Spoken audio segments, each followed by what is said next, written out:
నీతోటి కాకుండా నా బాధలు ఎవరికి చెప్పుకుంటానే చూడండి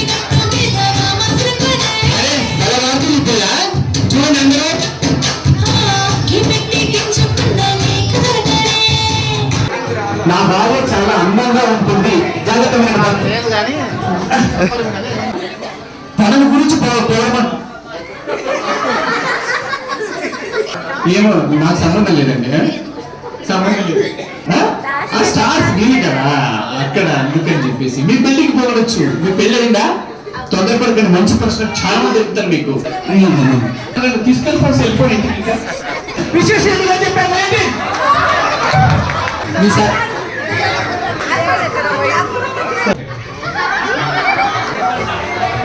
లింగారెడ్డి గారు చాలా సంతోషంగా ఉన్నామన్న వాళ్ళు ప్లీజ్ మీరు బెస్ట్ హస్బెండ్ అండి కానీ మీ ఆవిడ ఈ వేడుకలో వ్యాఖ్యాత గారు అందరినీ బాగా పులకరిస్తున్నాడు, పులకరించిపోతున్నాడు, కలరిస్తున్నారు, ఆశ్చర్యపరుస్తున్నారు, అప్పపరుస్తున్నారు. ఇంకా అద్భుతంగా నిర్వహించిన మా స్నేహితుడు ఆనంద్కి ఒకసారి అందరూ చప్పట్లతో అభినందనలు తెలియజేయండి. ఈయన ఒక ఈవెంట్ మేనేజర్ ఇక్కడ రాలేదు, నా ఫ్రెండ్ కూడా